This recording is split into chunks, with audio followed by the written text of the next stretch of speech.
Teman-teman yang baik, selamat pagi, selamat bertemu kembali dalam perkuliahan kita pagi hari ini. Saya merekam perkuliahan ini untuk mempersiapkan bahan yang akan kita gunakan karena hari ini saya tidak bisa menghadiri perkuliahan, maka saya merekam lebih dahulu perkuliahan ini supaya bisa dipergunakan untuk pertemuan kita pagi hari ini.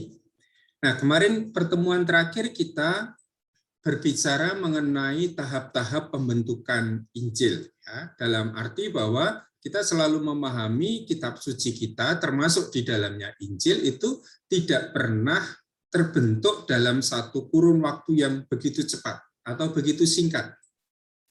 Tetapi semua tulisan di dalam Perjanjian Baru, terutama Injil-Injil dan Kisah Para Rasul, itu terbentuk dalam suatu proses diakronis yang panjang, antar waktu. Yang tahap-tahapnya itu bisa kita lihat, mulai dari tahap pewartaan lisan sampai pada terbentuknya yang kita sebut sebagai kanon kitab suci kita. Nah, tahap-tahap itu bisa kita cermati. Nah, saya akan menjelaskan tahap-tahap pembentukan Injil itu. Tentu ini adalah cara saya memahami proses pembentukan Injil. Bukan karena ada teks tertentu, tetapi karena kita melihat beberapa indikasi tanda yang ada di dalam Injil-Injil kita. Bagaimana Injil itu terbentuk dalam suatu proses perjalanan waktu yang panjang itu. Nah, di dalam LMS saya sudah memasukkan PowerPoint yang bisa kalian cermati sambil membaca atau mendengarkan penjelasan saya ini. Atau nanti juga saya akan masukkan dalam recording ini juga PowerPoint yang sudah saya siapkan di sana. Ini yang judulnya di dalam LMS itu tahap-tahap pembentukan Injil. Nah, saya harap ini lalu akan menjadi bekal atau fondasi yang baik, memberi pemahaman yang baik untuk minggu depan kita masuk dalam hipotesa pemecahan atas problem sinoptik. Ya, problem sinoptik tidak bisa dipecahkan dengan 3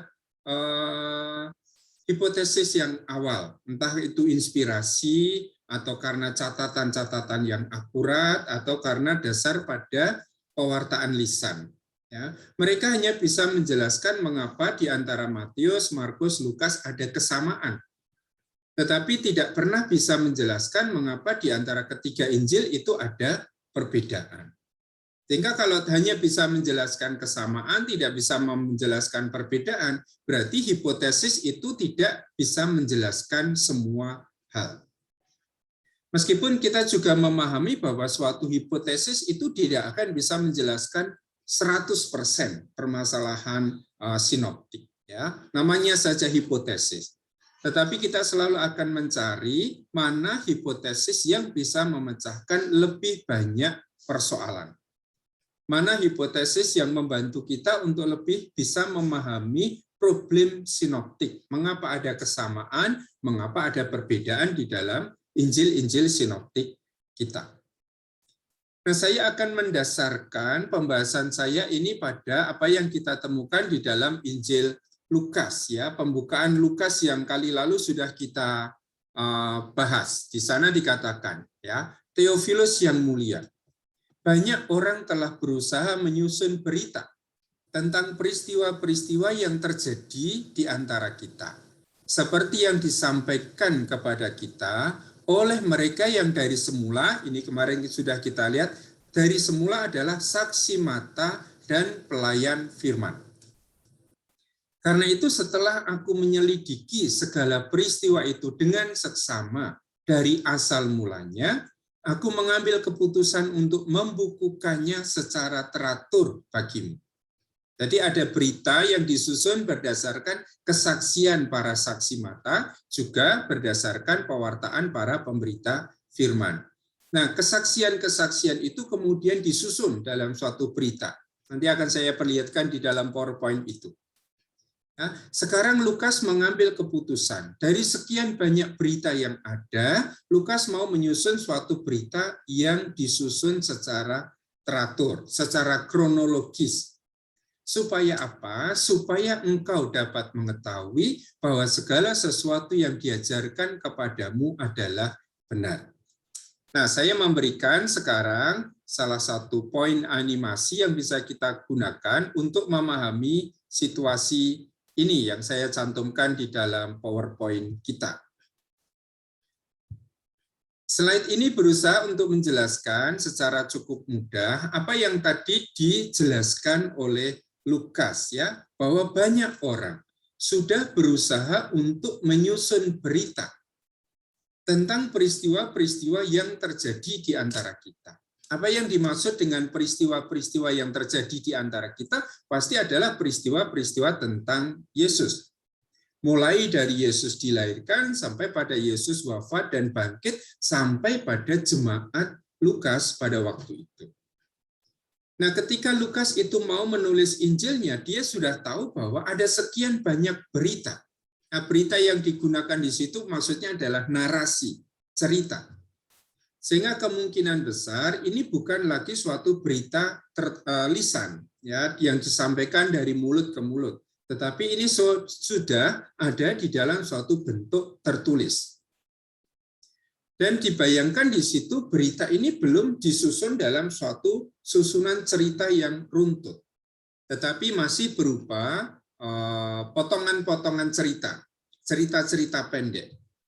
Sehingga di dalam gambar ini saya gunakan entah itu kotak, entah itu lingkaran, entah itu trapesium, dan seterusnya. Ini hanya untuk menjelaskan bahwa ada sekian banyak berita tentang Yesus. Ya, ada mukjizat Yesus. Mukjizat saja ini banyak sekali. Ya, hari ini kita mendengar Yesus yang menyembuhkan orang yang bisu dan tuli. Ya, kali lain Yesus menyembuhkan orang yang sakit kusta. Kali lain Yesus menyembuhkan orang yang sakit ayan seperti ciprutnya Romo Dodit di kamar ini. Juga orang yang membutuhkan bantuan-bantuan Yesus. Berarti ada sekian banyak mukjizat yang dilakukan oleh Yesus. Yesus juga mengajar, maka ada sekian banyak pengajaran. Entah pengajaran itu di tepi Danau Galilea atau pengajaran-pengajaran yang dilakukan oleh Yesus di rumah-rumah ibadat di Galilea. Ada konflik Yesus dengan lawan-lawannya. Yesus berkonflik dengan ahli-ahli Taurat, orang-orang Farisi. Yesus konflik dengan siapa? Dengan orang-orang Saduki, dengan orang-orang Herodian. Konflik dengan orang Farisi pun ada soal tentang Sabat, tentang mengampuni dosa, ya, tentang berpuasa, tentang mencuci tangan sebelum makan. Ini semua adalah cerita tentang Yesus. Yang semula itu diwartakan secara lisan, tetapi pada zaman Lukas sudah tahu ada banyak orang sudah berusaha menyusun berita, menyusun narasi, menyusun kisah tentang peristiwa-peristiwa yang terjadi di antara kita, tentang peristiwa-peristiwa hidup Yesus. Nah, berita-berita ini disusun atau ditulis dari sumber mana? Sumbernya adalah terutama saksi mata, yaitu mereka yang secara langsung itu melihat, mengalami, mendengar Yesus sendiri. Dan siapa saksi mata yang utama? Pasti adalah para rasul, ya, karena para rasul melihat apa yang dikerjakan oleh Yesus. Mereka juga mendengar apa yang diajarkan oleh Yesus. Bahkan mereka juga mengalami mukjizat-mukjizat yang dikerjakan oleh Yesus. Dengan demikian, berita ini dianggap bukan suatu khayalan. Tetapi berita ini memang bersumber pada sumber-sumber yang bisa dipercaya. Dan siapa sumber yang bisa dipercaya? Terutama adalah para rasul. Para murid Yesus yang mengalami secara langsung mukjizat, pengajaran, penyaliban, bahkan juga kebangkitan Yesus. Nah, ini yang oleh Lukas disebut sebagai saksi mata. Saksi mata ini lalu mewartakan kesaksian secara lisan tentu saja, ya, memberikan cerita, meneruskan kisah-kisah tentang Yesus sehingga didengar oleh orang lain. Dalam tahap berikutnya lalu yang menjadi sumber cerita tentang Yesus bukan hanya saksi mata, bukan hanya para murid ini, tetapi oleh Lukas mereka yang disebut sebagai pelayan firman. Yaitu orang yang mendengarkan kesaksian tentang Yesus, merenungkannya, merefleksikannya, dan kemudian menceritakannya kepada orang lain secara lisan. Nah, apa yang kemudian diceritakan secara lisan ini lalu ditulis.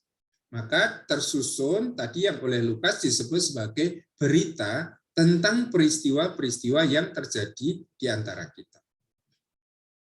Nah, dari mana saksi mata dan pelayan firman ini mendapat cerita tentang Yesus? Pasti dari perjumpaan dengan Yesus. Maka saya gambarkan di situ di bagian yang paling kiri itu Yesus yang mengajar, yang melakukan banyak mukjizat, yang konflik dengan para lawannya itu. Nah, sesudah memahami situasi ini, Yesus memberi pewartaan lisan, didengarkan oleh saksi mata, kemudian diteruskan secara lisan oleh saksi mata, diteruskan juga oleh para pelayan firman. Lalu terbentuk berita-berita dalam wujud cerita-cerita pendek tentang Yesus. Nah, orang seperti Lukas kemudian mengatakan, aku memutuskan untuk membukukannya secara teratur bagimu. Sehingga di sini kita mulai melihat Lukas mengambil cerita-cerita yang sudah ada itu dan kemudian menyusunnya dalam suatu susunan cerita yang relatif teratur. Maka Lukas mengatakan, aku membukukannya secara teratur bagimu. Dan apa yang kemudian dibuat oleh Lukas? Lukas menyambung cerita-cerita pendek ini dalam satu kesatuan cerita. Saya gambarkan di situ di bagian yang paling kanan itu. Ya, misalnya cerita yang biru bulat itu tentang mukjizat yang disambung oleh Lukas dengan cerita yang lain, yang hijau itu, misalnya tentang pengajaran Yesus. Yang disambung lagi oleh Lukas dengan cerita yang kuning itu, orange. Itu adalah cerita misalnya tentang konflik Yesus dengan lawan-lawannya, disambung dengan mukjizat lagi, disambung dengan pengajaran. Nah, ini yang oleh Lukas dimaksudkan sebagai dia memutuskan untuk membukukan cerita-cerita itu secara teratur. Tentu saja tidak semua berita tentang Yesus itu dimasukkan oleh Lukas di dalam Injilnya. Nah, hal yang sama sebetulnya dibuat oleh misalnya oleh Matius, dibuat juga oleh Markus, termasuk dibuat juga oleh Yohanes. Jadi dari cerita-cerita yang sudah ada, mereka kemudian membuat seleksi. Ya, beberapa cerita itu diseleksi kemudian dimasukkan di dalam Injilnya itu. Nah, tugas seorang penginjil adalah menyusun suatu kronologi cerita, urut-urutan cerita. Sehingga cerita itu mudah dipahami. Ya, jadi mulai Yesus kanak-kanak sampai pada pelayanan Yesus di Galilea, ya, di utara, kemudian pelayanan Yesus di Yudea sampai pada wafat dan kebangkitannya. Sehingga kalau semula cerita tentang Yesus ini cerita pendek yang terpisah-pisah, tidak ada urutannya, sekarang penginjil itu berusaha membuat suatu urutan cerita dari awal sampai akhir. Maka Lukas bisa menyebutnya, aku membukukannya secara teratur. Nah, apakah Lukas ini orang pertama yang membukukan cerita itu secara teratur? Yang membuat narasi tentang Yesus itu dari bagian awal sampai akhir itu. Kita sudah mengenal kemarin secara sekilas hipotesis Griesbach. Ya, Griesbach itu lebih melihat Matius adalah orang yang pertama kali menyusun cerita tentang Yesus secara lengkap. Tetapi kita juga mendengar hipotesis dua sumber yang lebih mengatakan Markus adalah penginjil pertama yang menyusun cerita tentang Yesus. Nah, meskipun kita belum membahas hipotesis Griesbach, hipotesis dua sumber, sekarang saya harus mengatakan bahwa saya sendiri pasti pegang hipotesis dua sumber. Artinya menjadikan Markus itu sebagai Injil yang paling tua. Siapa yang membuat Injil pertama kali sampai sekarang ini kita ketahui adalah Markus. Maka dia yang menciptakan jenis sastra yang kita sebut sebagai Injil. Ya, masih ingat yang saya katakan minggu lalu kan? Orang mengatakan Injil itu biografi hidup Yesus. Jenis sastra Injil adalah biografi.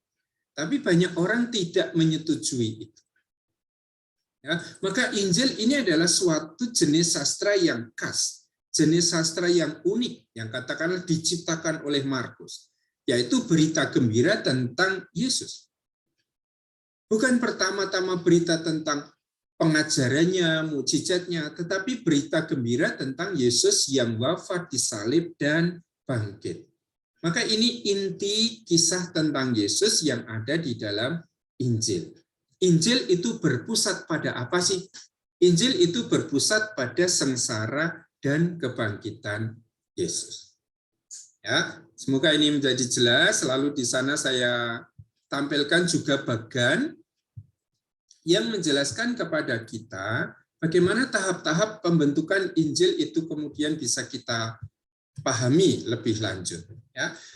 Tadi saya katakan, Lukas itu berusaha untuk membuat suatu kisah yang runtut.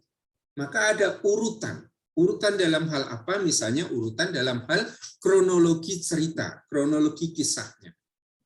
Dan kalau kita bicara tentang kronologi kisah, berarti kita mulai dari kisah kanak-kanak di dalam Injil Lukas misalnya, atau di dalam Injil Matius.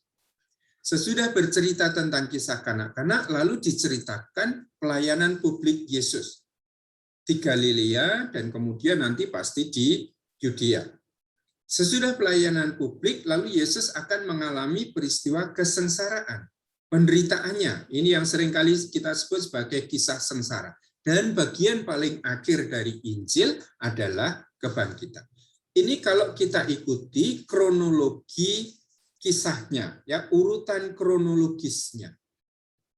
Jadi peristiwa hidup Yesus diceritakan dari Yesus lahir sampai Yesus wafat dan bangkit. Kronologi cerita. Sekarang kita bicara tentang kronologi refleksi gereja. Bagian manakah dari antara kisah kanak-kanak, pelayanan publik, sengsara, dan kebangkitan yang pertama kali direnungkan oleh gereja?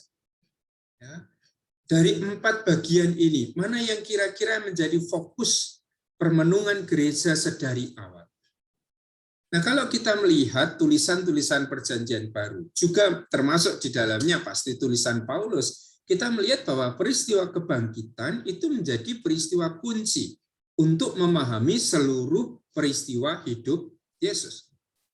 Coba kebangkitan itu tidak ada, apa yang akan terjadi? Adakah orang yang akan berbicara tentang Yesus kalau tidak ada kebangkitan?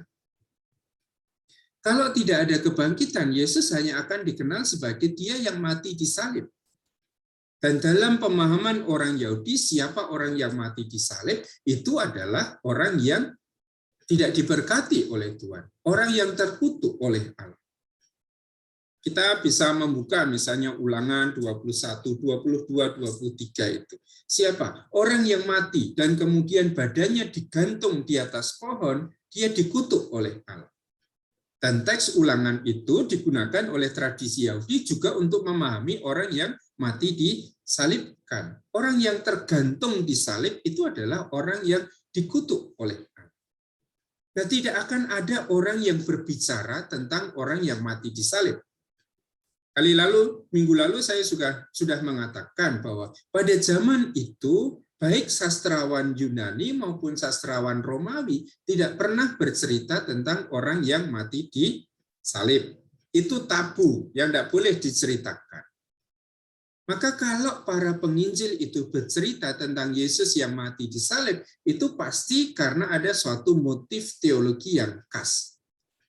Ada suatu kepentingan yang sangat besar sehingga mereka melawan tabu itu. Dan pada akhirnya bercerita tentang Yesus yang wafat disalib. Meskipun yang diceritakan itu sangat singkat. Apa perlunya? Tidak berpanjang lebar bercerita tentang Yesus yang mati disalib. Nah, justru karena ada kebangkitan, mereka melihat bahwa Dia yang mati disalib itu bukan hanya orang yang dikutuk oleh Allah. Berkat peristiwa kebangkitan, mereka tidak hanya melihat Yesus yang mati, Yesus yang kalah. Tetapi dengan dibangkitkan dari kematian, berarti Yesus itu pemenang. Atas apa? Atas kematian. Nah, wafat dan kebangkitan Yesus ini lalu menjadi inti pemberitaan gereja dalam tahap yang paling awal. Maka kalau urutan kronologi ceritanya, wafat dan kebangkitan itu ada di bagian Injil yang paling belakang. Tetapi kronologi permenungan gereja, refleksi gereja tentang Yesus menempatkan salib dan kebangkitan ini justru pada bagian yang paling awal.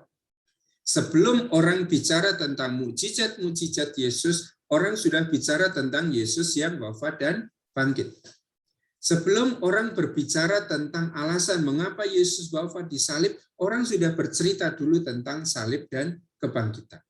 Sebelum orang merenungkan lagi, mengingat-ingat lagi ajaran-ajaran Yesus, orang sudah merenungkan siapa dia yang wafat di salib dan bangkit. Siapa sebetulnya dia?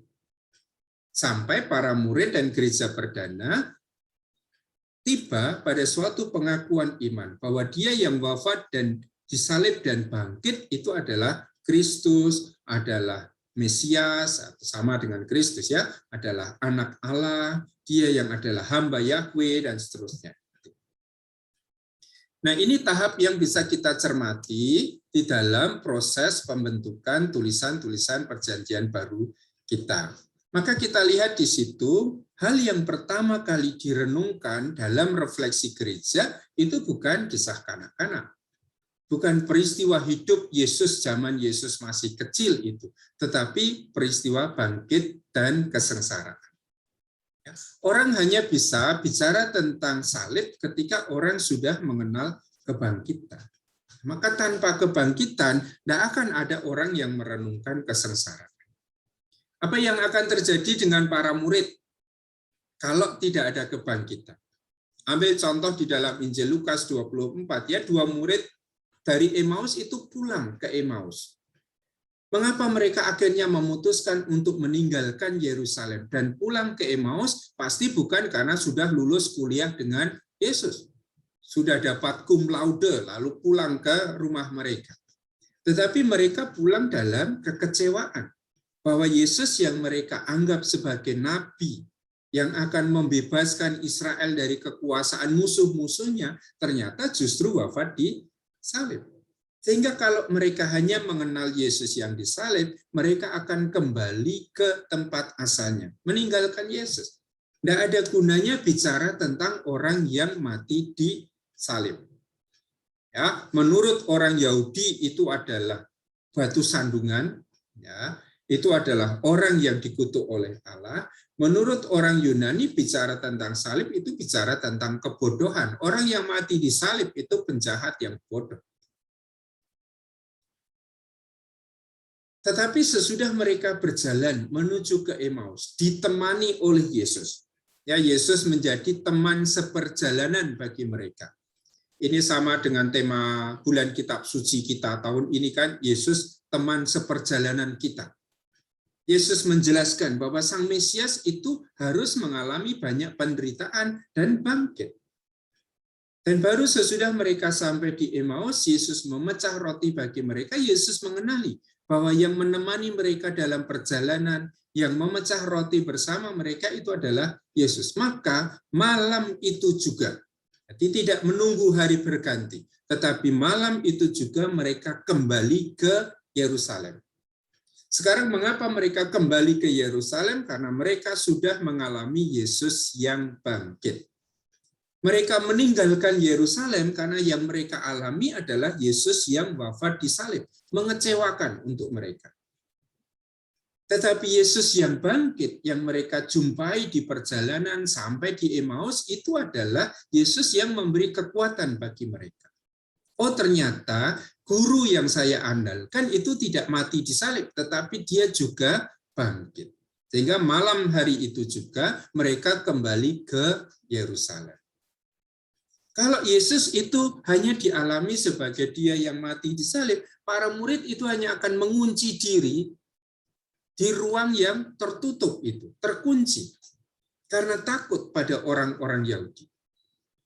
Tetapi setelah mengalami Yesus yang bangkit, apalagi nanti setelah turunnya Roh Kudus di dalam Pentakosta, ketakutan itu hilang. Mereka berani menuju ke pusat pengajaran orang Yahudi di Bait Allah. Dan itu yang nanti dilakukan oleh Petrus, dilakukan oleh Yohanes. Mereka pergi ke bait Allah, mengajarkan tentang Yesus yang wafat dan bangkit. Diminta untuk diam, jangan lagi kamu mengajar tentang Yesus. Tetapi tetap mereka mengajar tentang Yesus. Sudah ditangkap, sudah dipenjara, diminta untuk diam. Tetapi mereka tidak mau untuk diam. Nah, ini pengalaman para murid berkat peristiwa kebangkitan. Kalau tidak ada kebangkitan, tidak ada keberanian di dalam diri mereka untuk memberitakan Injil. Ini yang tadi saya maksud. Kalau hanya ada peristiwa salib, tidak ada peristiwa kebangkitan, ya yang akan terjadi murid-murid akan bubar. Ya, guru yang diandalkan itu mati disalib, apalagi yang bisa kita harapkan. Petrus pulang ke Danau Galilea. Aku harus pancing lagi aja lah di sana. Murid-murid yang lain ikut Petrus. Baru ketika mereka di Danau Galilea berjumpa dengan Yesus yang bangkit, lalu mereka tahu bahwa akhir hidup Yesus ternyata bukan di salib.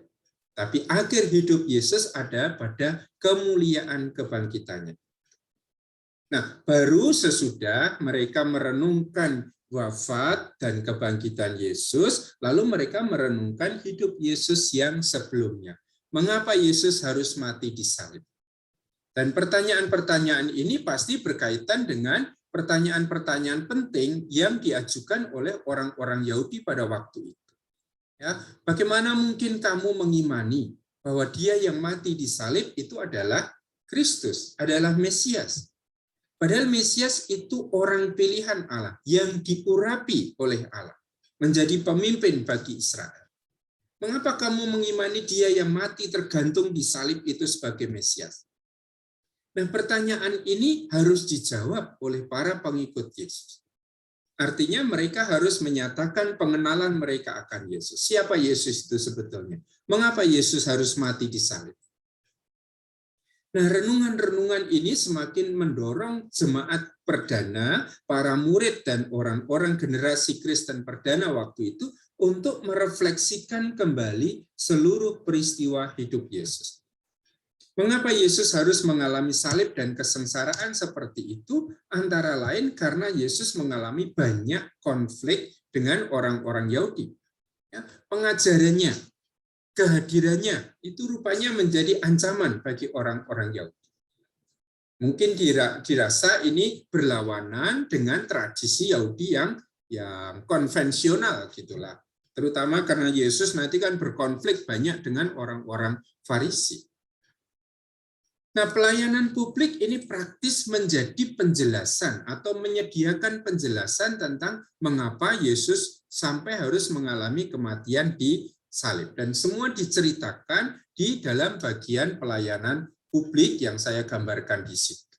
Nah, pelayanan publik pasti mencakup pelayanan Yesus di Galilea, di utara, ya, di daerah asalnya sendiri. Dan kita pahami bahwa Yesus itu menjadikan Kapernaum itu sebagai pusat pengajarannya di sekitar Danau Galilea itu. Setelah mengajar di sana, kemudian Yesus menuju ke Yerusalem. Maka nanti ada bagian kedua dari pelayanan publik yang akan saya sebut sebagai perjalanan dari Kaisarea menuju ke Yerusalem. Ini saat ketika para murid itu ditantang oleh Yesus, mau mengikuti Yesus atau tidak. Ya, kalau mereka mengakui bahwa Yesus itu Mesias, sebetulnya siapa sang Mesias itu? Apa tuntutan-tuntutannya? Kalau seseorang mau mengikuti Mesias. Nah, sesudah perjalanan ini Yesus masuk ke Yerusalem, mengajar di sana.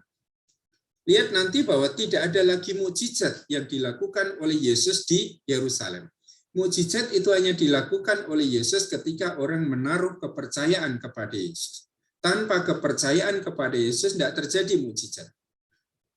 Ya, yang bacaan hari ini juga seperti itu toh di dalam Injil, orang membawa orang yang tuli, orang yang bisu itu kepada Yesus dan memohon agar Yesus menumpangkan tangan atas orang itu supaya orang itu sembuh. Kalau orang memohon, berarti orang memohon karena kepercayaan.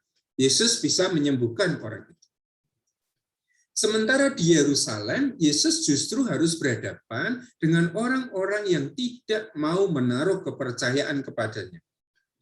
dengan orang-orang Farisi, orang-orang Saduki, orang-orang Herodian, para imam kepala, dan kelompok di Yerusalem yang menolak sama sekali pengajaran Yesus. Dalam situasi seperti itu, Yesus tidak melakukan mukjizat. Apa yang dibuat oleh Yesus dalam pelayanan di Yerusalem adalah berkhotbah, mengajar.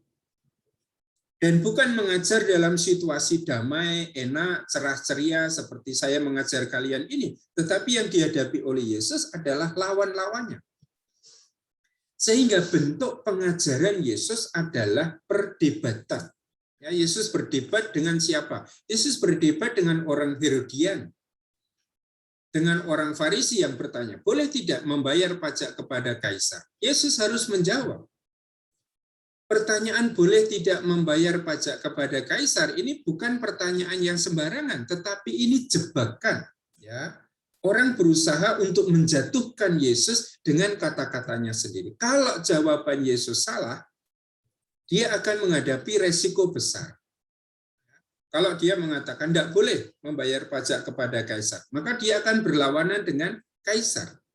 Kalau dia mengatakan boleh membayar pajak kepada kaisar, orang akan bertanya, kalau demikian kamu siapa? Kamu bekerja sama dengan Roma? Kalau kamu Mesias, mestinya kamu itu membebaskan bangsa Israel dari kewajiban membayar pajak. Mengapa kamu justru mengizinkan?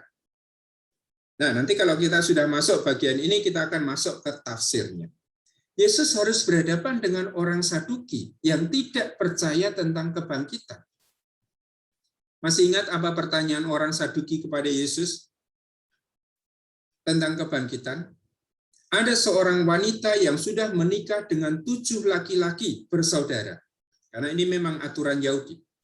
Kalau nanti ada kebangkitan, siapa yang jadi suami dari wanita ini? Karena 7-7-nya sudah jadi suami wanita.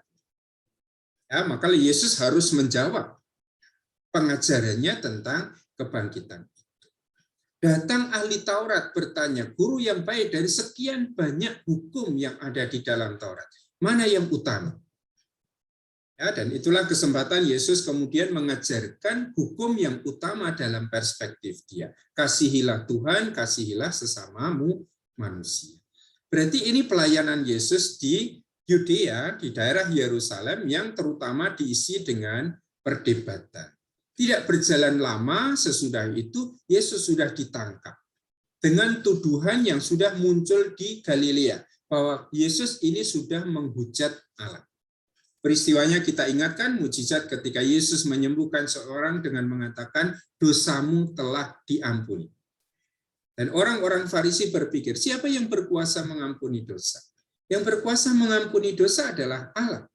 Maka kalau Yesus mengatakan pergilah, dosamu sudah diampuni, berarti Yesus menyamakan diri dengan Allah. Itulah peristiwa ketika orang Yahudi kemudian bersepakat untuk membunuh Yesus. Maka akhir dari pelayanan publik Yesus di Yerusalem adalah sengsara dan kebangkitan. Nah, ini yang diceritakan di dalam tulisan-tulisan perjanjian baru kita, mulai dari surat-surat Paulus sampai pada Injil-Injil yang sekarang kita miliki. Nah, maka orang sudah memperoleh jawaban mengapa Yesus harus mati di salib. Karena sekian banyak perdebatan, konflik, ya, permusuhan, perlawanan dengan orang-orang Yahudi, terutama para pemimpin. Nah, sesudah merenungkan pelayanan publik, barulah orang-orang pada zaman itu merenungkan kanak-kanak Yesus. Sehingga meskipun kisah kanak-kanak itu ada di bagian paling depan dari Injil, kisah kanak-kanak itu sebetulnya merupakan bagian yang paling mudah, yang paling akhir direnungkan oleh gereja perdana. Dan ini terus menjadi pergulatan kita. Maka sekarang kalau kita ini mengikuti cerita yang ada di dalam Injil, kalau urutan kronologisnya memang kanak-kanak, pelayanan publik, sengsara, dan kebangkitan.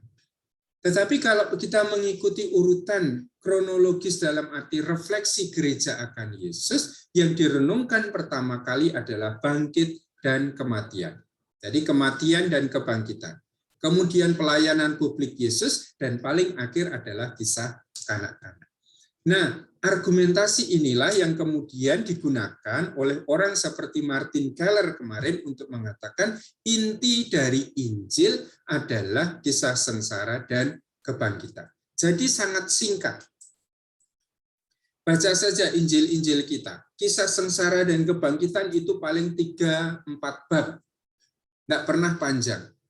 Nah, cerita-cerita sebelum kisah sengsara itu oleh Martin Keller disebut sebagai pengantar yang panjang. Dari kisah kanak-kanak sampai pelayanan publik yang paling panjang di dalam Injil itu sebetulnya hanya mengantar orang pada bagian yang paling inti dari Injil, yaitu kisah sengsara dan kebangkitan. Saya harap jelas ya, nanti kalau tidak jelas silakan ditulis di dalam LMS, ditanyakan kepada saya atau kirim lewat WhatsApp, lalu akan saya jelaskan secara lisan, saya masukkan ke LMS juga. Sehingga kita bisa melihat bahwa yang paling inti dari iman Kristiani yang muncul di dalam Injil adalah iman akan Yesus yang wafat, disalib, dan bangkit. Ini yang paling pokok. Lalu dari pengalaman atau keyakinan akan Yesus yang wafat dan bangkit itu, gereja mulai merenungkan ulang, mengingat-ingat apa yang diajarkan oleh Yesus, apa yang dilakukan oleh Yesus. Maka mereka melihat ke belakang pelayanan publik Yesus. Setelah merenungkan pelayanan publik, mereka menarik lebih ke belakang tentang siapa Yesus dalam masa kecilnya. Maka kita temukan kisah kanak-kanak. Nah, sekarang lihat. Kalau kita mengikuti refleksi gereja, siapa yang menulis hanya tentang Yesus yang wafat dan bangkit? Artinya, tulisan mana di dalam Perjanjian Baru yang kita katakan paling tua? Yang hanya berbicara tentang inti iman Kristiani, tentang Yesus yang wafat dan bangkit. Dan ini bukan Injil. Ya, meskipun di dalam Perjanjian Baru kita buku yang pertama adalah Injil-Injil, 4 Injil itu. Baru kemudian surat Paulus. Tetapi dalam kenyataannya tulisan yang paling tua, yang paling awal merenungkan hidup Yesus adalah tulisan Paulus. Dan surat-surat Santo Paulus itu hanya berisi berita tentang Yesus yang sengsara dan bangkit. Dan berarti itu tulisan paling awal. Ditulis tahun 51 sampai tahun 55 tulisan Paulus itu. Maka kemarin saya katakan kalau mau mencari mukjizat-mukjizat Yesus, jangan dicari di surat Paulus. Kalau mau mencari pemberitaan Yesus, pengajaran Yesus, jangan dicari di surat Paulus. Kalau mau tahu konflik-konflik Yesus di Galilea dan Yudea melawan lawan-lawannya, jangan cari di surat Paulus, karena tidak ada. Paulus hanya memberitakan Yesus yang wafat dan bangkit, titik. Karena itu inti iman Kristiani. Tidak tertarik bicara tentang mukjizat Yesus, tidak tertarik bicara tentang pengajaran Yesus. Karena bagi Paulus yang utama, saya mengimani siapa toh? Saya mengimani Yesus yang wafat dan bangkit.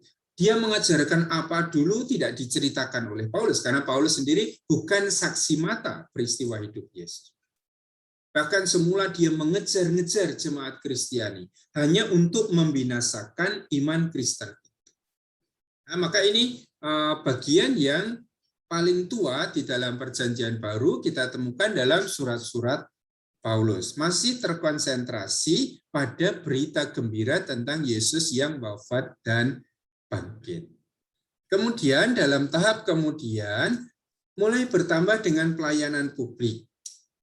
Nah, siapa yang mulai menulis pelayanan publik sampai pada sengsara dan kebangkitan? Ini adalah Markus yang kita katakan sebagai Injil yang paling tua. Markus menulis kurang lebih tahun 70. Maka awal Injil Markus itu ketika Yesus mulai bekerja.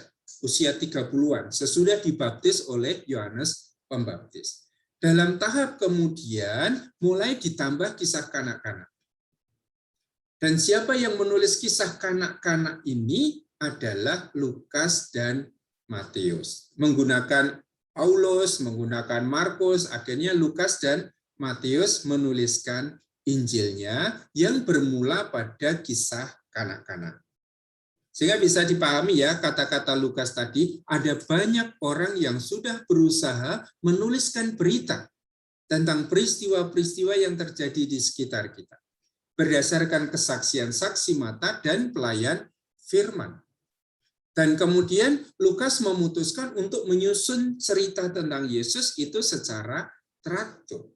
Maka pasti dia menggunakan Paulus, dia menggunakan Markus, dia menggunakan sumber-sumber cerita yang lain, dan kemudian menyusunnya secara runtut, teratur, dari saat Yesus dilahirkan sampai pada Yesus wafat dan bangkit. Dan ini juga yang dilakukan oleh Matius. Ya, lihat situasi itu, semakin lama cerita tentang Yesus pasti semakin panjang, semakin lengkap.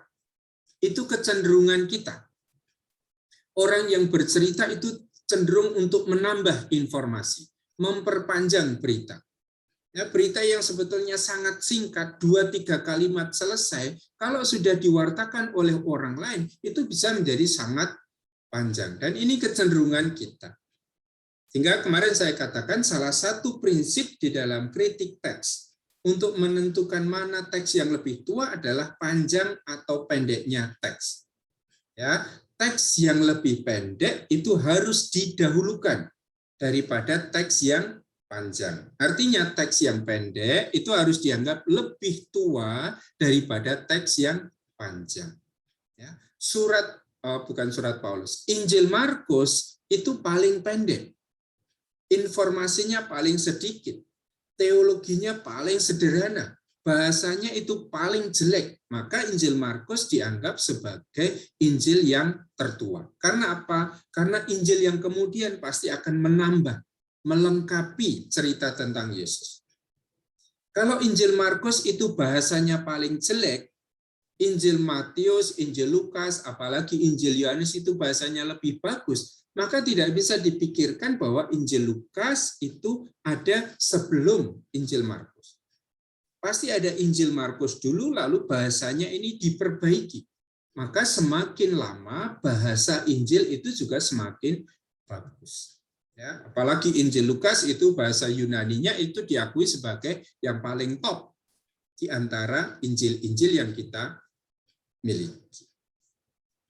Nah, kalau Markus mulai dari Yesus yang mengajar di Danau Galilea sesudah pembaptisan Yohanes, Lukas dan Matius mulai cerita Yesus dengan kisah kanak-kanak. Apakah cukup sampai di situ? Ternyata tidak. Dalam perjalanan waktu kemudian, orang tidak hanya merenungkan hidup Yesus sejak dia lahir. Orang seperti Yohanes, penginjil Yohanes, merenungkan hidup Yesus sejak sebelum dia lahir. Maka saya menulis di situ, di dalam bagan itu, lalu Yohanes ini menarik cerita tentang Yesus sampai jauh di depan. Tidak hanya saat Yesus memulai pelayanannya, seperti Markus. Tidak hanya saat Yesus dilahirkan, seperti Lukas dan Matius. Tetapi Yohanes menarik jauh ke belakang cerita tentang Yesus sampai pada mulanya. Maka kalau kalian baca awal Injil Yohanes itu bunyinya gimana? Pada mulanya adalah firman. Firman itu bersama dengan Allah dan firman itu adalah Allah. Pada mulanya itu kapan? Ingat peristiwa di dalam kitab Kejadian sebelum Allah menciptakan segala sesuatu. Bereshit bara Elohim kalau di dalam kitab Kejadian itu. Pada mulanya Allah menciptakan. Ya, dan ini yang dibuat oleh Yohanes. Maka kalau laptop saya ini bagus, itu baris tentang Injil Yohanes yang paling bawah itu tidak akan berhenti di situ, tapi ini akan tembus sampai akhir awal mula sana.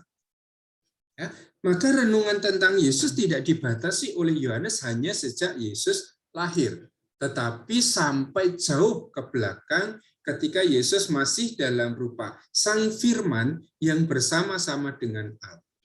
Berarti mulai dari keabadian sebelum dunia ini diciptakan. Ini kalau belajar Injil Yohanes, hal ini harus dipahami secara jelas. Kalian sudah belajar Injil Yohanes belum ya? Saya agak lupa. Ya. Kalau baca Injil Yohanes berarti harus membaca prolog itu dengan baik supaya memahami situasi teologis yang nanti dibangun, dikembangkan oleh penginjil Yohanes. Oke, ini pengantar dan saya harap kalian bisa memahami apa yang saya katakan berdasarkan apa yang ditulis oleh Lukas di dalam Lukas bab 1 ayat 1 sampai 14. Nah, slide terakhir ini slide yang akan saya gunakan untuk menjelaskan bagaimana tahap-tahap pembentukan teks perjanjian baru itu. Ya, ini saya buat di sana ada tahap yang namanya tahap lisan, tahap tertulis, tahap peredaksian, dan tahap kanonisasi.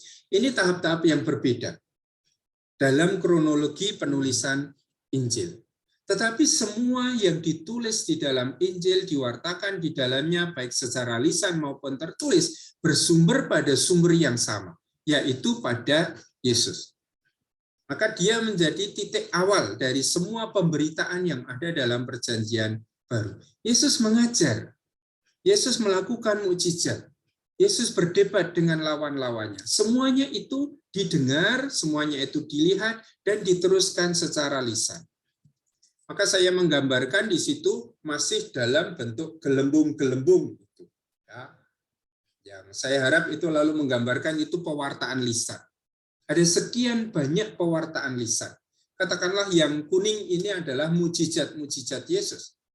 Yang putih itu adalah sabda-sabda Yesus, pengajaran-pengajaran Yesus. Yang hitam itu misalnya adalah konflik Yesus dengan lawan-lawannya dan seterusnya. Ada sekian banyak cerita lisan tentang Yesus.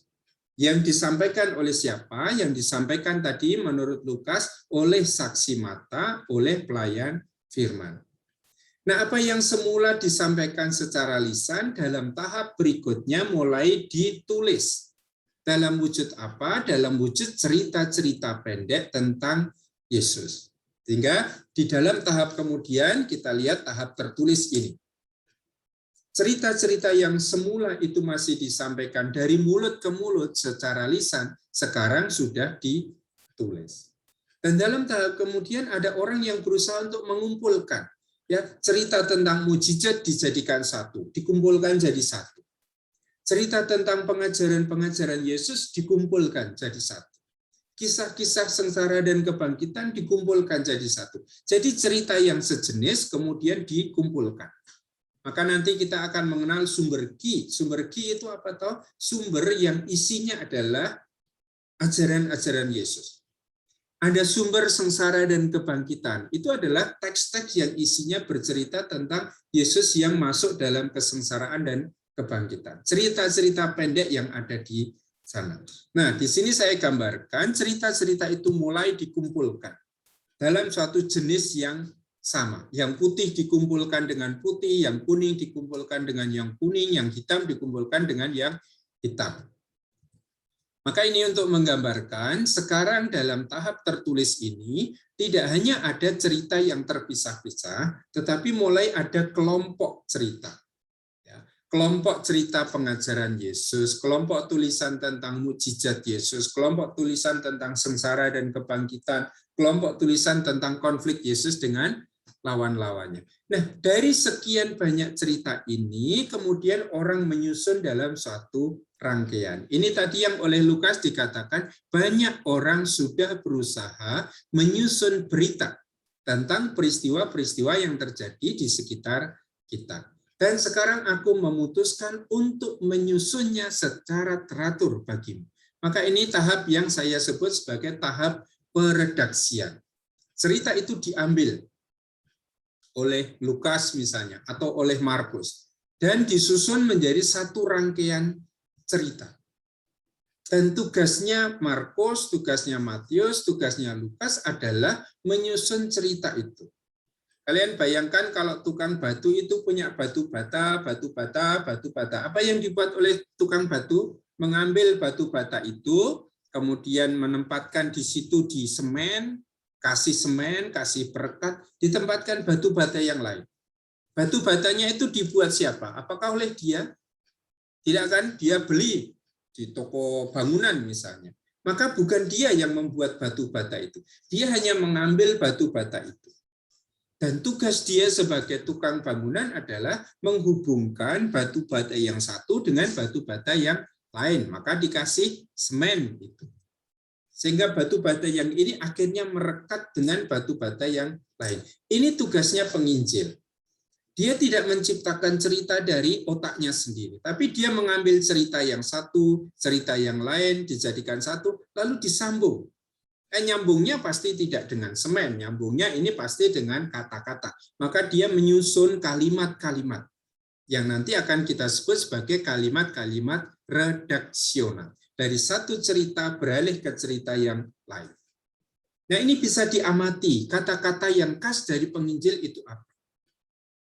Misalnya ya, kalau kalian ikut cerita di dalam Injil Markus, dari satu peristiwa pindah ke peristiwa yang lain, pindah ke peristiwa yang lain, pindah ke peristiwa yang lain, kata yang sering digunakan oleh Markus adalah eithis.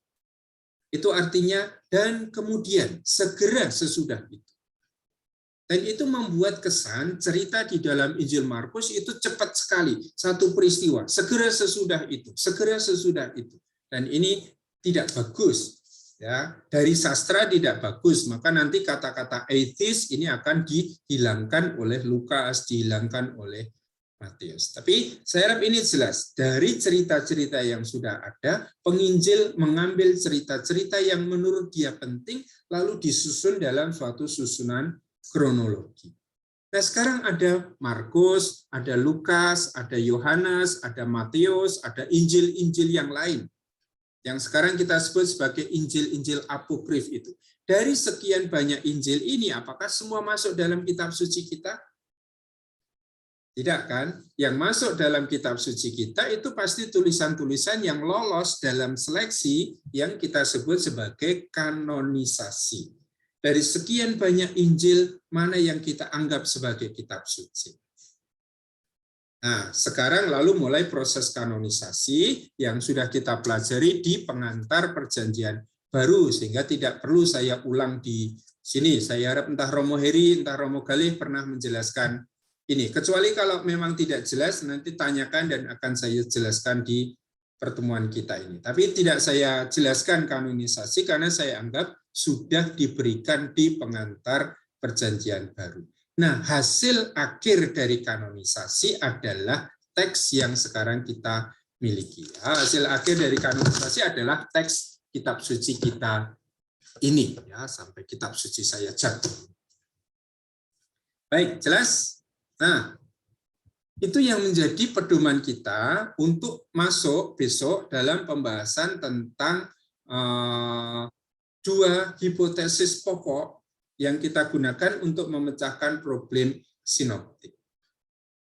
Hipotesisnya berdasarkan pada kesamaan dan perbedaan tidak bersumber pada inspirasi, tidak bersumber pada catatan-catatan, tidak bersumber pada suatu pemberitaan lisan. Tetapi kesamaan dan perbedaan itu muncul dari dokumen tertulis yang digunakan oleh para penginjil. Kalau ada dua penginjil yang sama, berarti dia mengambil satu dokumen yang sama. Matius sama dengan Lukas karena apa? Karena dia mengambil Markus. Ya, Matius hanya sama dengan Lukas, berbeda dengan Matius hanya sama dengan Markus, berbeda dari Lukas karena apa? Karena Matius mengikuti Markus, tetapi Lukas tidak mengikuti Markus. Nah, bagan itu sudah saya berikan di catatan kuliah itu, sehingga bisa dibaca bagaimana penjelasannya. Kalau Markus sama dengan Lukas, berbeda dengan Matius, apa penjelasan? Nah, orang pertama yang akan menjelaskan itu adalah Grispa, yang menganggap Injil Matius itu sebagai Injil yang tertua, yang kemudian digunakan oleh Lukas. Matius dan Lukas digunakan oleh Markus. Tapi hipotesis Grispa ini tidak menjawab banyak persoalan. Maka orang mulai mencari hipotesis, teori yang lain, yang kita sebut sebagai teori dua sumber. Markus Injil yang pertama, yang digunakan oleh Matius, digunakan oleh Lukas. Tetapi selain menggunakan Injil Markus, Matius dan Lukas menggunakan sumber yang kedua, yang kita sebut sebagai sumber Quelle dalam bahasa Jerman itu. Dan apa yang kita sebut sebagai sumber Ki itu sebetulnya adalah kumpulan dokumen yang berisi sabda-sabda Yesus. Sehingga ketika Matius dan Lukas ini sama dan berbeda dengan Markus, ini pasti tentang sabda Yesus, bukan tentang mukjizat. Hanya satu, ya, penyembuhan anak pegawai istana itu mukjizatnya. Tetapi semua bahan yang diambil oleh Matius dan Lukas dari Ki itu isinya adalah sabda Yesus. Entah pengajaran, entah konflik dengan dengan lawan-lawannya. Nah, itu yang akan kita pelajari minggu depan. Maka silakan kesempatan hari ini digunakan untuk membaca lagi teks yang saya berikan, juga PowerPoint yang sudah ada di situ untuk mencoba memahami bagaimana tahap diakronis, tahap antar waktu, ya, tahap-tahap historis pembentukan Injil. Kalau sampai ada yang sama di dalam Injil, mengapa sama? Kalau sampai ada perbedaan di dalam Injil, mengapa berbeda? Baik, saya harap menjadi jelas ya yang saya katakan ini. Nah, karena hari ini saya tidak ada di rumah, maka silakan kalau ada pertanyaan ditulis di LMS atau lebih baik ditulis di WA dan akan saya tanggapi dalam pertemuan berikutnya. Baik, terima kasih teman-teman. Silakan menggunakan waktu yang ada untuk mempelajari teks-teks yang sudah saya sediakan atau memperkaya diri dengan bacaan-bacaan lain yang diambil dari sumber-sumber yang lain. Ya, buku yang saya buat itu buku yang 3 tentang Injil Sinoptik itu memberi pengantar, terutama di dalam buku tentang Injil Markus itu ada pengantar yang cukup panjang tentang hal ini. Atau kalau tentang proses pembentukan Injil bisa juga membaca buku saya yang biru itu ya, pengantar ke dalam kitab suci. Kalau buku saya itu terlalu mudah, tidak ada mutunya, silakan cari buku yang lain, saya tidak peduli bukunya mana. Kalau tidak menemukan buku yang bermutu, silakan kalian tulis buku sendiri-sendiri setelah kuliah ini. Ya, maka selamat belajar, sampai bertemu lagi. Saya akan jalan-jalan sampai ketemu lagi dalam pertemuan yang akan datang. Terima kasih, saya akhiri pertemuan kita, sampai bertemu minggu yang akan datang.